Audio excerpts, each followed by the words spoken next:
வேதாரண்யத்தில் இருந்து 80 கிலோமீட்டர் தூரத்தில் டிட்வா புயல் மையம் கொண்டுள்ளது. அண்மை செய்தியை பார்த்துக் கொண்டிருக்கிறோம். வேதாரண்யத்தில் இருந்து 80 கிலோமீட்டர் தூரத்தில் டிட்வா புயல் மையம் கொண்டுள்ளது. வங்கக்கடலில் மையம் கொண்டுள்ள டிட்வா புயல் தொடர்ந்து மணிக்கு 10 கிலோமீட்டர் வேகத்தில் நகர்ந்து வருகிறது. டிட்வா புயல் தொடர்ந்து மணிக்கு 10 கிலோமீட்டர் தூரத்தில் வடக்கு வடமேற்கு திசையில் நகர்கிறது. சென்னைக்கு 290 கிலோமீட்டர் தூரத்தில் தெற்கு திசையில் டிட்வா புயல் மையம் கொண்டுள்ளது. புதுச்சேரிக்கு 190 கிலோமீட்டர் தொலைவிலும் காரைக்காலுக்கு 100 கிலோமீட்டர் தொலைவிலும் டிட்வா புயல் மையம் கொண்டுள்ளது. டிட்வா புயல் முழுமையாக இலங்கையை விட்டு விலகி தென்மேற்கு வங்கக்கடலில் நிலவுகிறது.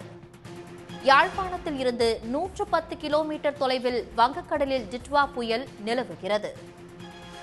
தமிழக கடலோர பகுதியை டிட்வா புயல் நெருங்கியது. வேதாரண்யத்தில் இருந்து 80 கிலோமீட்டர் தூரத்தில் புயல் மையம் கொண்டுள்ளது.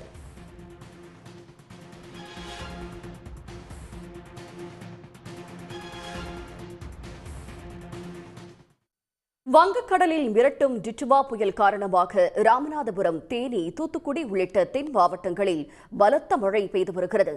உடனுக்குடன் செய்திகளை தெரிந்து கொள்ள சன் நியூஸ் பெல் ஐகானை கிளிக் பண்ணுங்க.